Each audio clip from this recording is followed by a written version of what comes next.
Olá, vamos começar aqui a aula sobre biomecânica do joelho. Então, esse complexo articular do joelho ele é formado por apenas 3 ossos, né? Que é o fêmur, a patela e a tíbia. Esse conjunto desses 3 ossos vai nos dar duas articulações importantes que fazem parte desse complexo articular do joelho: a articulação fêmuro-patelar e a articulação fêmuro-tibial ou tíbio-femoral, né? Aqui uma revisão sobre a anatomia desse joelho, né? Onde a gente vai observar o fêmur, a região mais distal do fêmur, que é o que se liga à região mais proximal da tíbia, né? Onde a gente tem aqui o sulco trocoear, por onde desliza essa patela, e os côndilos, o medial e o côndilo lateral. Entre os dois côndilos, a gente, lá na região mais posterior, nós vamos encontrar a fossa intercondilar. Já na tíbia proximal, uma visão mais superior dela, a gente tem aqui o platô tibial, né? Que ele vai ser dividido pelo platô tibial medial, platô tibial lateral e a área intercondilar, que é onde vai gerar essa tuberosidade anterior da tíbia. Ela começa ali, que é que a gente vai ver lá na frente, que é a inserção do quadríceps. E na parte posterior, a área intercondilar posterior. A gente vê aqui um pouco da fíbula, porém a fíbula ela não participa em movimentos no joelho.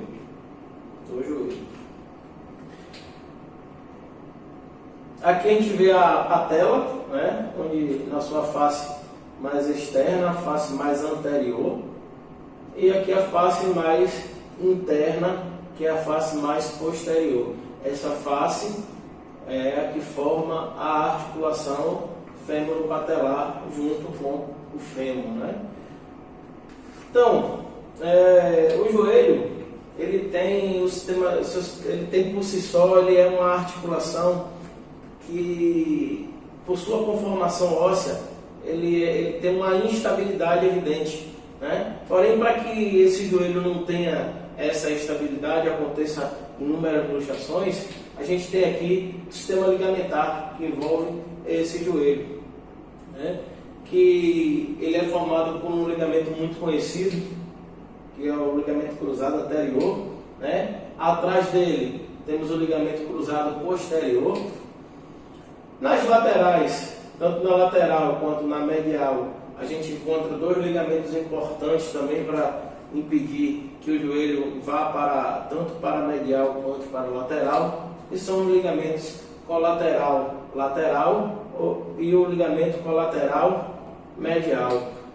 Em algumas literaturas a gente vai encontrar o ligamento colateral lateral como ligamento colateral fibular, e o ligamento colateral medial a gente vai encontrar com outra nomenclatura também, como o ligamento colateral tibial, né? Ainda temos um ligamento pequeno aqui, que é para segurar os meniscos, que a gente vai ver daqui a pouquinho que é os meniscos também, que é o ligamento transverso. Ele está aqui na frente, ele liga um menisco ao outro. O menisco, nós vamos encontrar 2 meniscos, que são os meniscos laterais, é o menisco lateral e o menisco medial. Esse menisco ele está ali em cima do platô tibial e embaixo do côndilo femoral, justamente para amortecer esse impacto e aumentar essa congruência articular. Então ele é ligado um ao outro pelo ligamento transverso. Então, como eu havia falado antes, o joelho ele é composto por 2 articulações distintas, envoltas por uma única cápsula articular, que é a articulação tibiofemoral e a articulação patelofemoral. né? A articulação tibiofemoral é essa articulação entre a tíbia, na parte mais inferior, e o fêmur, a tíbia na parte mais superior e o fêmur na parte mais inferior, né? Formando essa articulação tíbio-femoral.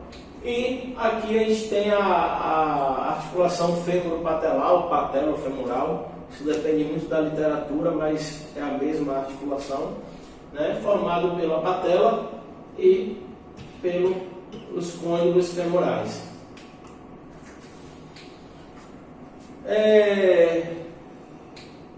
Essa articulação, essa superfície articular do fêmur, né, ela é formada justamente pelos côndilos lateral e medial, né? O côndilo medial ele é mais estreito e mais proeminente que o côndilo femoral, que é o côndilo lateral. Ou seja, o côndilo medial ele tem um tamanho maior na sua relação lateral, né? E ele é mais, consegue ser menor do que o lateral. O lateral ele tem um tamanho maior, porém o medial ele é mais largo. A superfície superior dos côndilos tibiais, né, são o que a gente vai chamar de platô tibial. O platô tibial medial ele é 50% maior do que o lateral, ou seja, ele é equivalente a 1,5 do tamanho do platô lateral. E essa junção de uma região côncava com uma região um pouco convexa, né, ela traz instabilidades. Para que isso não aconteça no joelho, né, essa incongruência entre os côndilos femorais e o platô tibial, a gente vai ter que ter alguma coisa que aumente essa congruência. Então, é como se fosse uma bola em cima com uma superfície plana embaixo. Então, isso aqui vai gerar uma incongruência, né? Então, essa articulação é muito fácil, dessa forma que está aqui, é muito fácil dela se perder, né? Desarticular, tem uma luxação. Para que isso não aconteça, nós precisamos aumentar essa congruência articular. Essa congruência articular ela é aumentada pelos meniscos, principalmente pelos meniscos. Os ligamentos ajudam muito também, né? Então o menisco está aqui justamente para acomodar esses côndilos femorais nos platores tibiais. Então, os meniscos são discos articulares cartilaginosos e eles são assimétricos. O medial ele é um semicírculo, ele não consegue fechar o círculo completo, enquanto que o menisco lateral ele é quase um anel. Então aqui, ó, menisco lateral ele é quase um anel, enquanto o medial ele é um semicírculo.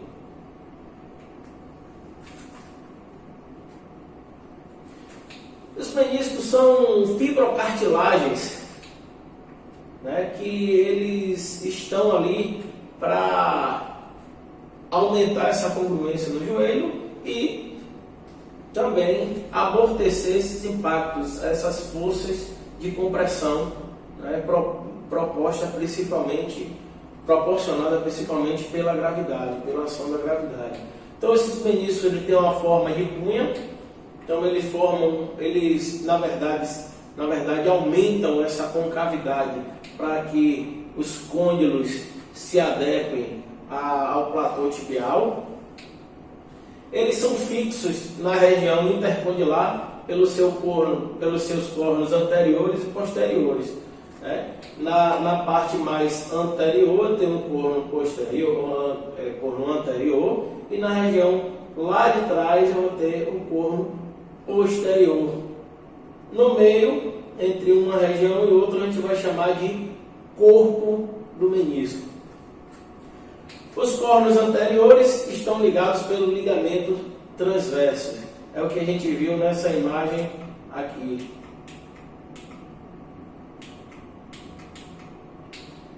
Corno anterior do menisco lateral, corno anterior do menisco medial. Então eu tenho um ligamento aqui, ó, que liga um ao outro, que é o ligamento transverso.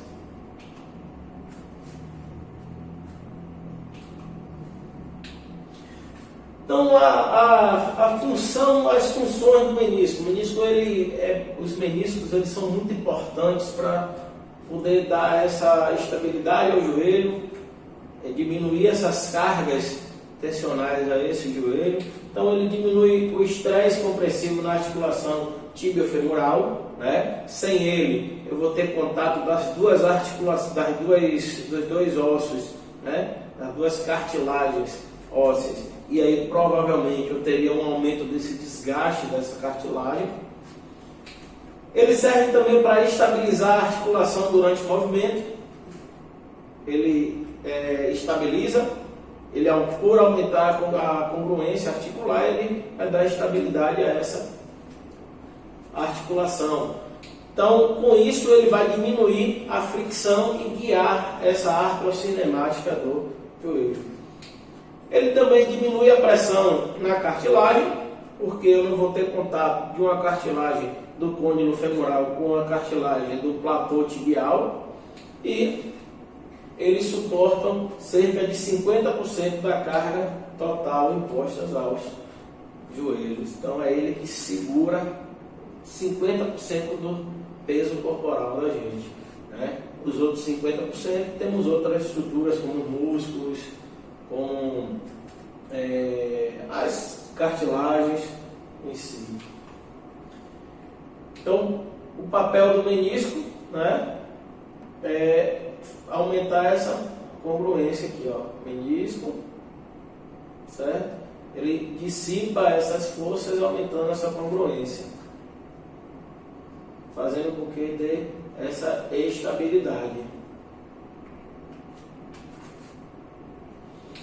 Então, essa estabilidade ela não é só proporcionada pelo menisco. Eu tenho aqui também, né, outras coisas que vão aumentar essa estabilidade desse joelho, como os músculos, a ação dos músculos, os ligamentos que falamos lá, né, aqueles 4 ligamentos importantes, a cápsula articular, o próprio menisco e o peso corporal, que ajuda muito a coaptar.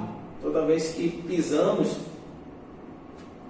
em extensão do joelho, essa coaptação vai acontecer. Falar um pouquinho da articulação tibiofemoral, né? Ela é formada pelo fêmur, pela região mais distal do fêmur e pela região mais proximal da tíbia. Então ela é uma articulação condiliana, onde ela vai obter 2 graus de liberdade de movimento. Porém, existe literaturas que falam que o joelho só proporciona 1 grau de liberdade, que é a flexão e extensão, né? Mas quando o joelho está, a gente vai ver aí, daqui a pouco a gente vai falar sobre isso, quando o joelho está a 90 graus, eu tenho também uma torção tibial, que proporciona um movimento de rotação interna e rotação externa desse joelho, dessa tibiofemoral. Então, os graus de liberdade, o primeiro é a flexão e extensão, né, que o joelho faz no plano sagital e um eixo látero-lateral. Em relação às rotações medial e lateral, ele acontece no plano transverso, no eixo longitudinal, porém o joelho deve estar flexionado a 90 graus. Então eu tenho que ter uma rotação, eu tenho que ter uma flexão do joelho em 90 graus para poder fazer esse movimento rotacional. relação a esses movimentos de rotação interna e externa, né? Posicionamento, como eu havia falado, do joelho, ele está em flexão, ele vai acontecer no plano transverso. 90 graus de flexão, quando eu for medir essa rotação interna e externa, o joelho estando em 90 graus de flexão, ele vai ter uma amplitude de movimento entre 40 e 50 graus de rotação total, né? Sendo que a rotação lateral ela é maior do que a rotação medial, né? Justamente porque na rotação lateral o menisco ele é mais estreito, porque o côndilo também ele é mais estreito, então ele consegue ter uma rotação lateral maior. Então a rotação ela é bloqueada pela tensão passiva dos ligamentos e pelo aumento da congruência articular. Ela não é tão grande assim, porque na hora que esse joelho, que essa articulação ela está realizando esse movimento e ela vai ter a sensação de luxação, esses ligamentos entram, né, para não deixar que isso aconteça, para proporcionar essa estabilidade. Em relação à amplitude de movimento de flexão e extensão, nós temos aí uma flexão de 130 a 140 graus e uma extensão de 0 a algumas pessoas podem chegar até menos 10 graus, que a gente vai chamar de joelho recurvado. É quando ele ultrapassa essa extensão de 0 grau, né? E ele faz uma extensão negativa.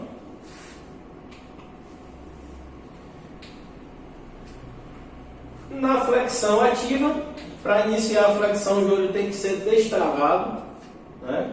Então, para que isso aconteça, a gente tem um músculo lá na região posterior que vai puxar essa tíbia para trás um pouquinho, que ela é chamada de músculo popliteo, que vai rodar o fêmur para a lateral, ou então ele roda a tíbia para medial.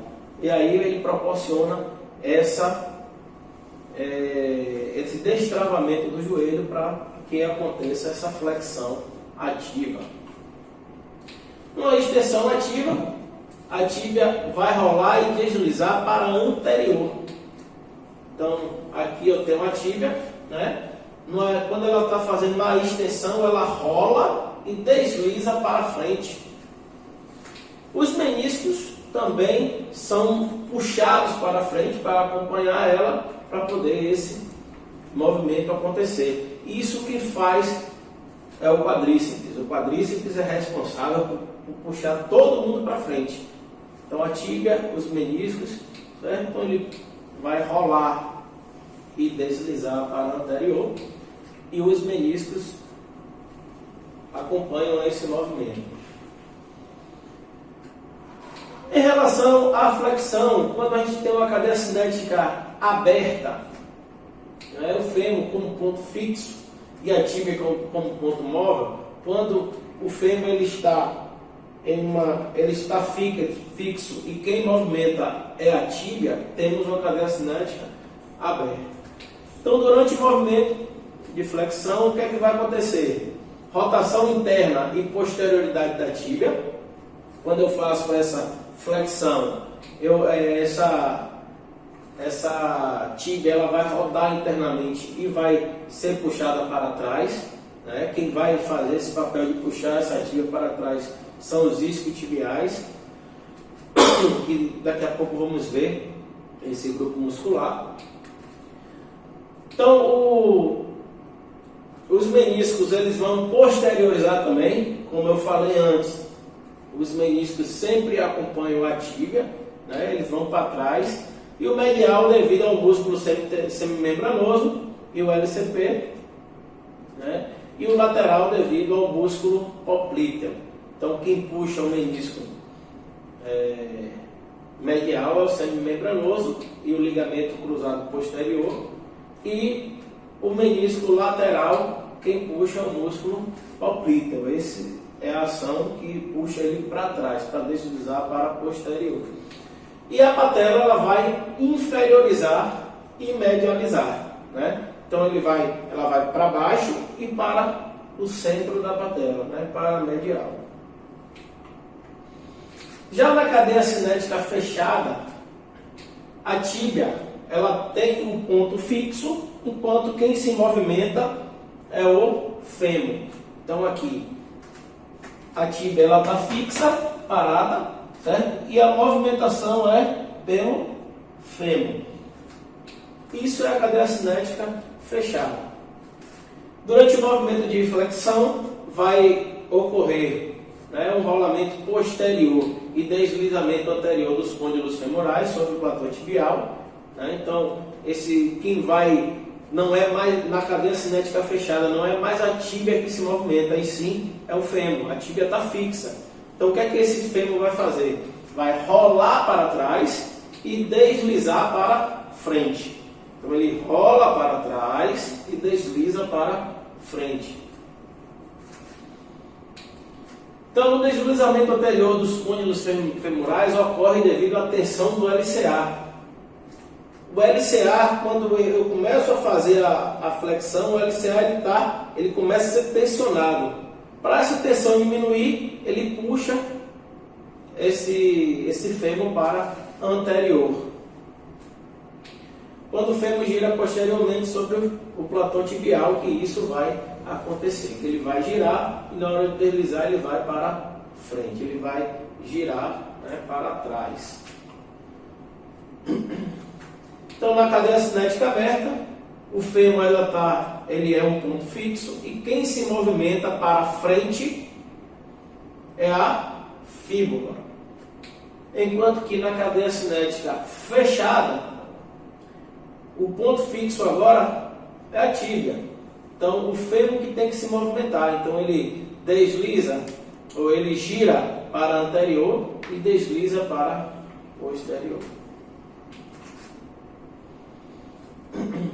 Na extensão, né, a gente vai ver a extensão também, cadeia cinética aberta e fechada. Então é o mesmo raciocínio em relação às cadeias. Cadeia cinética aberta, o fêmur está em um ponto fixo e a tíbia aqui é o ponto móvel. Então o que acontece na extensão? Ele tem uma rotação externa e a anteriorização da tíbia. Essa tíbia ela foge para anterior, foge para frente. E quando isso acontece, os meniscos eles acompanham também essa tíbia, né? Vão para frente, anterioriza, por causa do ligamento patelo-meniscal, que está ali entre, são ligamentos pequenininhos que ligam a patela, que quando ela sobe e lateraliza, ela puxa esses meniscos para frente. O LCA também trabalha nisso e o ligamento transverso também ajuda muito. Então a patela ela sobe, ela superioriza e ela lateraliza, né? Ela vai para a superior e para a lateral. Isso por conta da força do quadríceps, que puxa ela para cima e para a lateral. Na cadeia cinética fechada, né, temos aí a tíbia como ponto fixo e o fêmur como ponto móvel. Durante o movimento de extensão, eu vou ter um rolamento anterior e deslizamento posterior dos côndilos femorais, né? Então não é mais a tíbia que movimenta, e sim os côndilos femorais. Então o deslizamento posterior dos côndilos femorais ocorre devido à tensão do LCP. Quando esse fêmur ele está girando para anterior, ele gira para anterior, o LCP está aumentando sua tensão, então ele puxa esse fêmur para trás, então ele faz esse deslizamento posterior.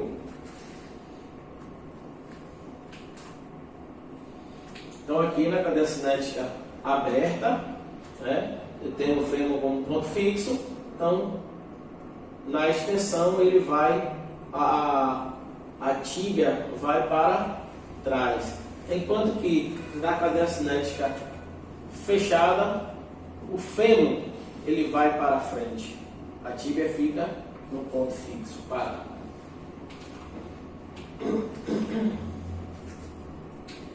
E aí a gente entra no músculo que é bastante conhecido, e a relação do joelho com o joelho é muito importante, né? Que é o quadríceps.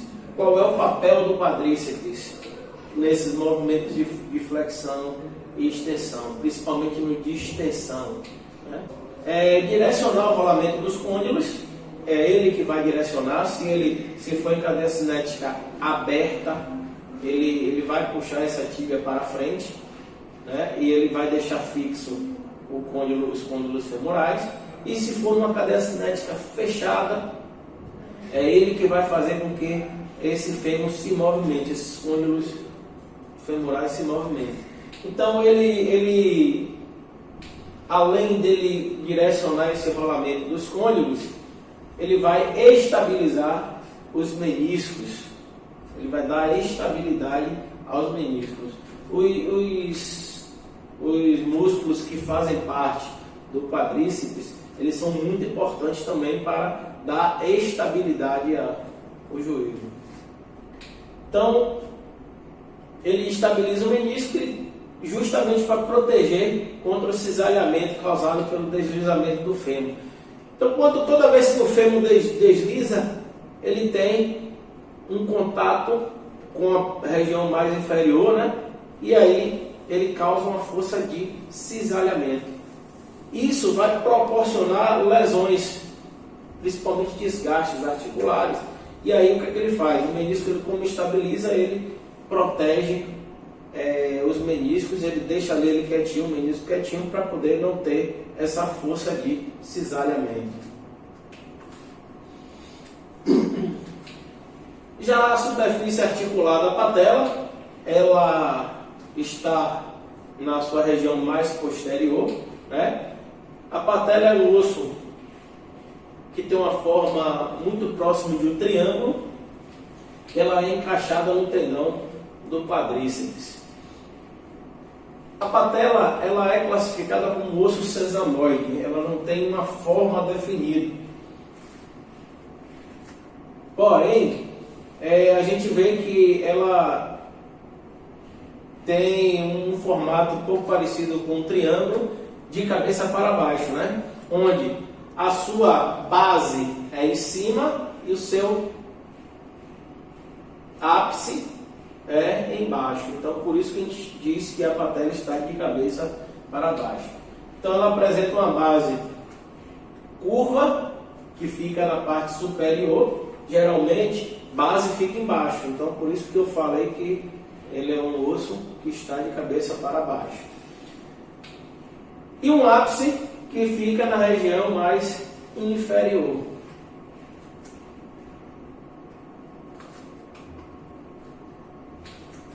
Aqui mostrando a patela, a região anterior da patela, né? A sua base nessa superfície mais superior e o ápice nessa região mais inferior. Então, em relação à articulação patelo-femoral, temos aí essa estabilidade dada pelo quadríceps e pelas suas superfícies articulares, onde os côndilos femorais vão formar uma curva para essa patela fixar. Então, durante a flexão, a patela desliza contra o fêmur. Em relação à sua cinemática, alguns estudos em cadáveres, né? A gente notou que em 135 graus de flexão do joelho, a porção lateral da patela está em contato com o fêmur próximo ao polo superior. Então, e a patela ela vai repousar na tróclea. Então, a 135 graus, na região mais superior da patela, vai ter esse contato com o fêmur. Então, a sua base vai ter o contato com o fêmur. Em 90 graus, quanto mais vai diminuindo essa flexão, eu vou diminuindo também o local de contato, até chegar numa extensão, né, e ter essa patela com contato com o fêmur, a região mais inferior. Então, em total extensão, a patela repousa completamente na superfície intercondilar contra o conchinho de gordura suprapatelar. Nessa posição, com o quadríceps relaxado, a patela pode ser movida livremente pela cavidade intercondilar. Se esse quadríceps não tiver relaxado, essa patela está rígida, porque o quadríceps ele também é um estabilizador do joelho, e aí ele não deixa que essa patela se movimente. Quando esse quadríceps está relaxado, a gente consegue movimentar ela, né, tanto lateral quanto crânio-caudal. Aqui é o que a gente comentou, né? Numa flexão de 135 graus, a região que eu tenho o contato é a região mais superior, né? A gente vai descendo, chega até 90 graus, 60 graus, 30 graus. Então a gente tem essas condições aí de contato ósseo na região da articulação patelofemoral. Ainda na cinemática, né? Aqui a gente vê o movimento dessa patela proporcionado pelo quadríceps. Então, toda vez que o quadríceps contrai, eu tenho uma translação anterior da tíbia. Essa tíbia vai para a frente, chama isso de translação anterior, né? E a patela ela vai para superior, ela sobe em direção ao quadríceps, né? Toda vez que a gente faz uma flexão, eu tenho essa patela vindo para a região mais inferior do joelho.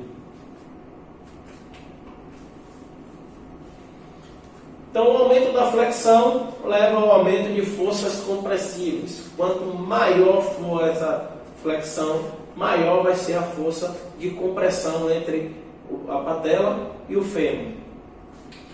O aumento da demanda da força do quadríceps, né, também vai fazer com que eu tenha um aumento dessa força compressiva.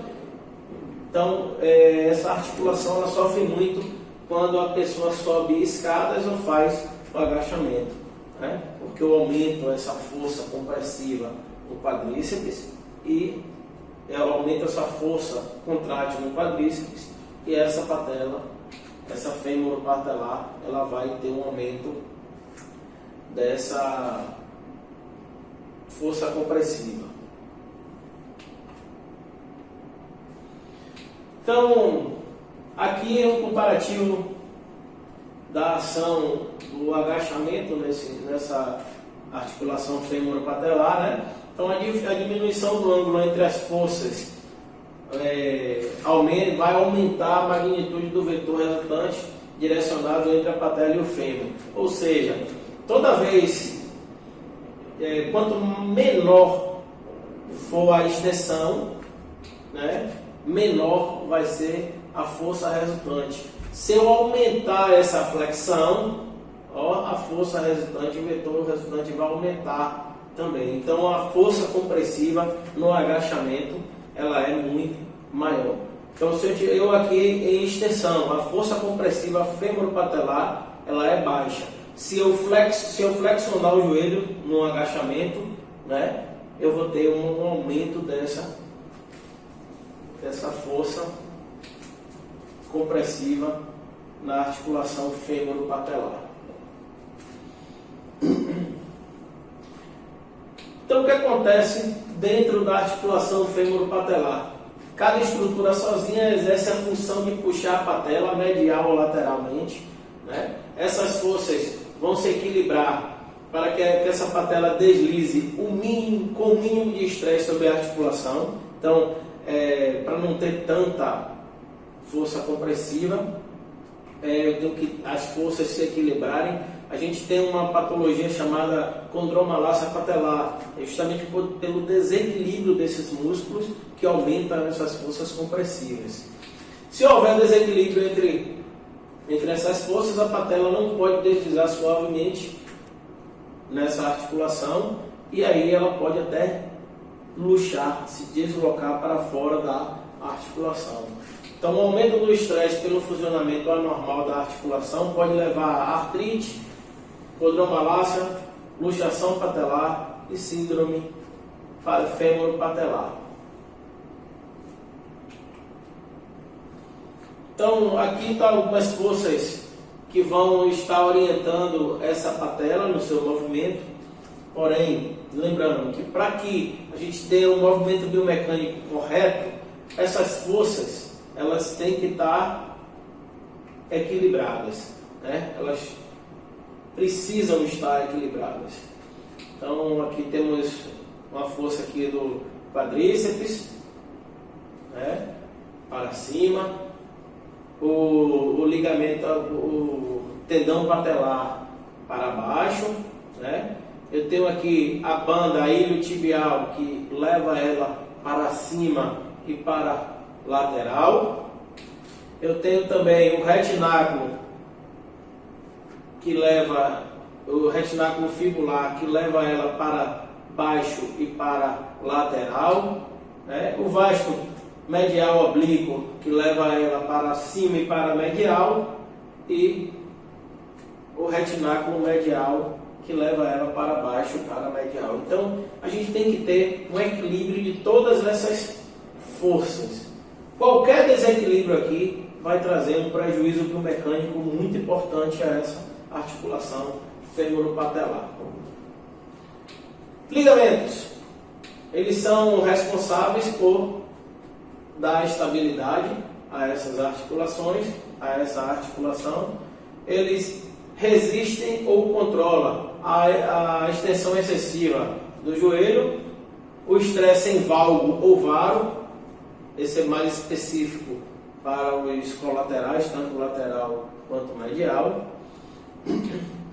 Aqui o que é mais específico para o ligamento cruzado anterior e ligamento cruzado posterior é o deslocamento anterior e posterior da tíbia, né? Então, se essa translação anterior da tíbia estiver muito grande, o problema está no ligamento cruzado anterior. Se essa translação posterior da tíbia estiver muito grande, o problema está no ligamento cruzado posterior.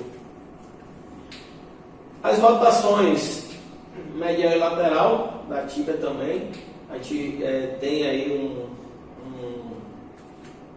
uma ação em conjunto, né, dos cruzados com os colaterais, e também eles são responsáveis por controlarem o deslocamento em anterior e posterior rotações da tíbia, porque a tíbia, geralmente é o ponto mais fixo quando a gente usa normalmente ela. Então, a gente precisa desses ligamentos para poder controlar esses deslocamentos da tíbia. Então, falando um pouquinho desses ligamentos colaterais, né, tem aí o ligamento colateral medial e o ligamento colateral lateral. A principal função é limitar os movimentos excessivos no plano frontal. Então, eles não deixam o joelho fazer nem valgo, nem varo. Então, resiste a extremas rotações medial e lateral quando o joelho está em flexão. Quando o joelho está em extensão, eles estão bem tensionados, né? Então, ele vai resistir à hiperextensão, ele não vai deixar que esse joelho ultrapasse essa extensão. Então, eles que seguram essa hiperextensão do joelho. O ligamento colateral medial, ele vai resistir ao estresse em valgo ou ao estresse em abdução. Então, o colateral medial, quando o joelho ele faz o valgo, né? Ele está aqui nessa região. Quando ele faz o valgo, ele estira e mantém e segura esse joelho, impedindo que esse valgo aconteça. E ele também resiste à rotação lateral da tíbia, quando o joelho está em 90 graus de flexão. Então ele vai também auxiliar, o colateral medial vai auxiliar a limitar o deslocamento anterior da tíbia, né? Que é o papel do LCA, e ele só faz isso aí quando a pessoa, ele, por algum motivo, não tenha esse LCA, esse cruzado anterior íntegro. Então aí ele entra para ajudar a impedir que essa tíbia vá para frente anteriormente. Já o ligamento colateral lateral, ele está do outro lado do joelho, na região mais lateral, né? E ele resiste ao estresse em varo. Então, toda vez que o joelho é jogado para a lateral, é ele que está se tensionando e segurando, resistindo a esse movimento.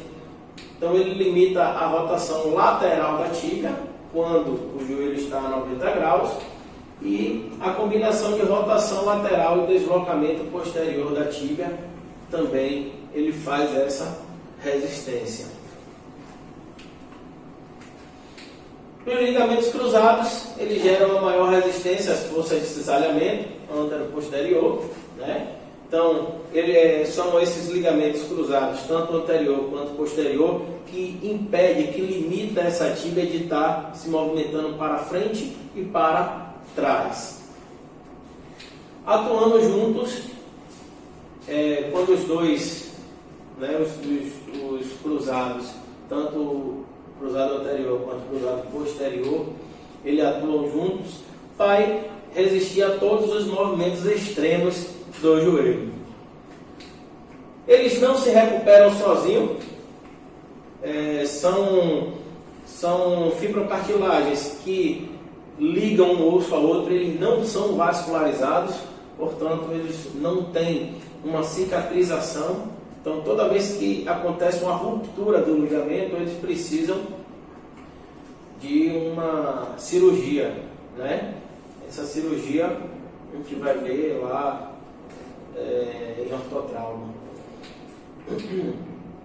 A lesão desses ligamentos cruzados vai gerar uma instabilidade importante, porque eles atuam resistindo em todos os movimentos extremos do joelho. Eles são, por mais que seja comum a gente ver alguns pacientes com lesão de ligamento cruzado, né? Eles são grossos e são fortes. Vamos falar um pouquinho aqui do LCA. O que é que o LCA faz?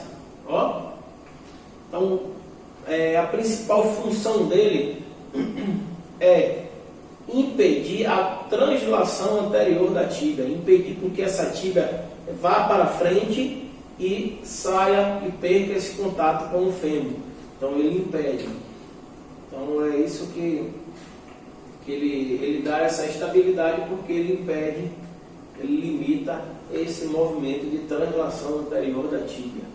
Não é que a tíbia não vai fazer esse movimento, mas ela vai fazer até o nível que ele estiver tensionado e volta, porque ele começa a puxar essa tíbia para trás.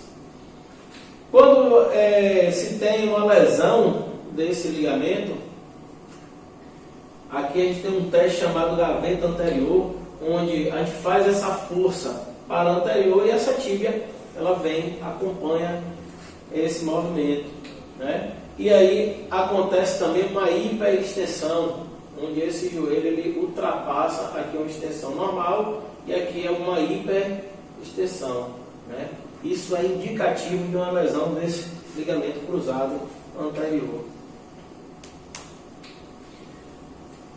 Cruzado anterior é o ligamento mais lesionado no joelho.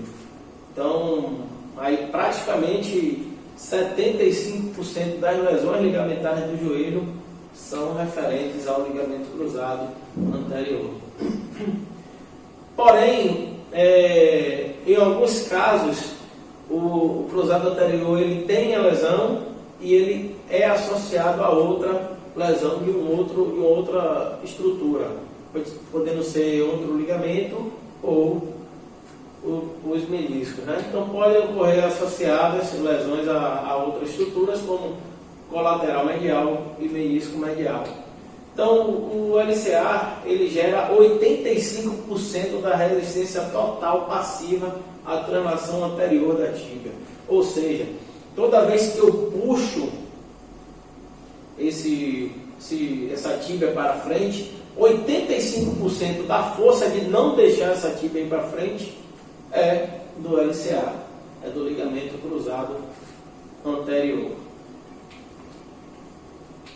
Já o LCP, ele vai gerar 95% de resistência total passiva durante a translação posterior da tíbia. O LCP, ele tem um papel de colocar mais força para segurar o movimento do que o LCA, né? Porém, esse movimento é a translação posterior da tíbia. 50% das lesões do LCP estão associadas a lesões em outras estruturas, sendo mais frequentes a do LCA e da cápsula posterior. Então, geralmente o LCP ele não rompe sozinho, ele não tem a lesão sozinho. Geralmente ele tem essa associação aí, ó, com a lesão do LCA e aí vindo a lesionar o LCP.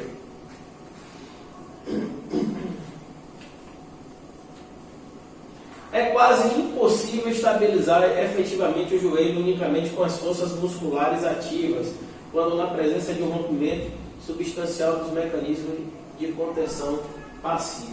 Ou seja, se a pessoa estiver com a lesão no ligamento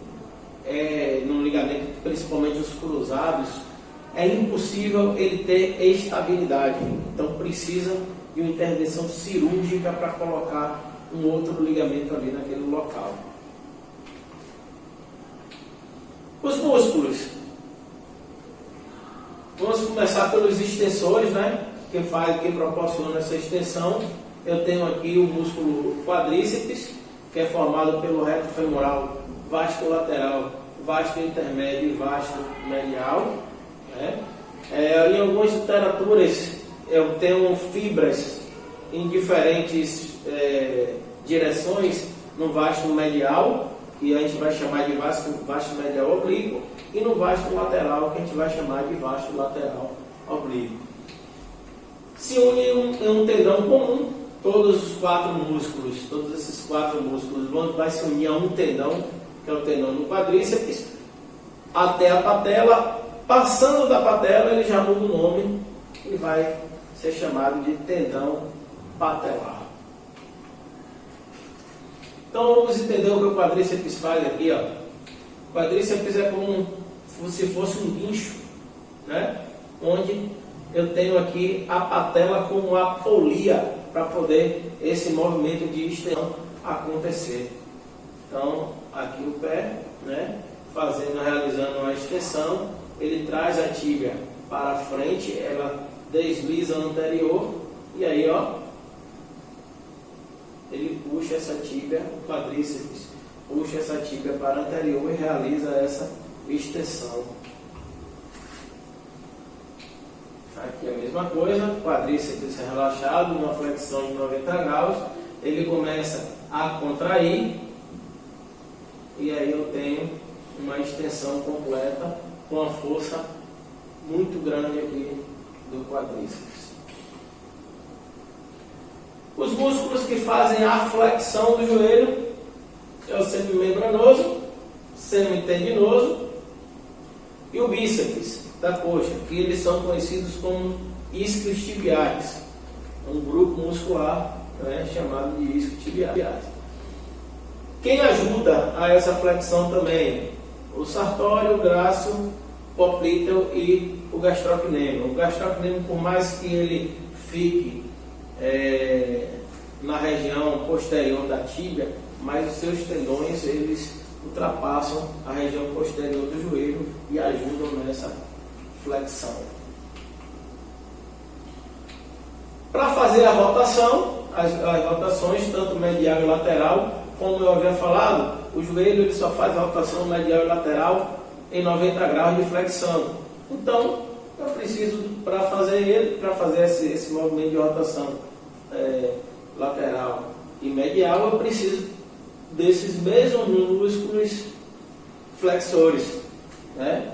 Menos os gastrocnêmios. Então, para fazer as rotações, preciso do semimembranoso, semitendinoso, bíceps da coxa, bíceps femoral, né? Sartório, graço e poplíteo. A biomecânica do joelho, a gente vai fazer o estudo desse joelho em relação ao seu alinhamento. Então a gente vai falar um pouquinho desses desvios de alinhamento do joelho. Então eles podem ser causados justamente pela alteração no ângulo tibiofemoral. Onde a gente vai encontrar um genovalgo, né? Quando o joelho ele tende a estar valgo para dentro, e a gente pode achar também um geno varo, quando esse joelho ele está para fora, para o lado, para a região lateral. Então, o ideal é que a gente tenha esse alinhamento, que ele não esteja nem para dentro, nem para fora. Então, aqui,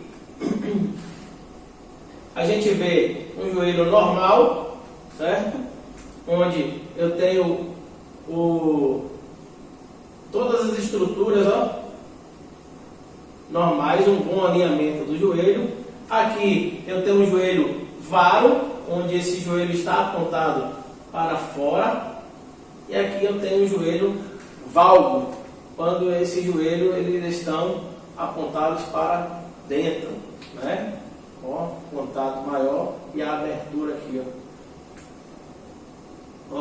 aqui eu não tenho contato e aqui eu tenho uma abertura, uma diminuição dessa abertura aqui, e aqui o joelho normal. Então o geno varo, né, ele vai aumentar a compressão sobre o menisco medial em 25%, e 5 graus de um joelho varo vai levar um aumento de força na articulação do joelho em 50%. Então, toda vez, se tiver 5%, 5 graus de joelho varo, eu tenho um aumento das cargas, da sobrecarga dessa articulação em 50%. Já quando o joelho é valgo, o aumento de força compressiva vai ser no côndilo lateral, né? Então o côndilo lateral vai estar pinçando ali, quem sofre muito é o menisco lateral. Aumenta o estresse de estiramento sobre as estruturas mediais, né? Então as estruturas mediais vão estar estiradas e as laterais vão estar comprimidas.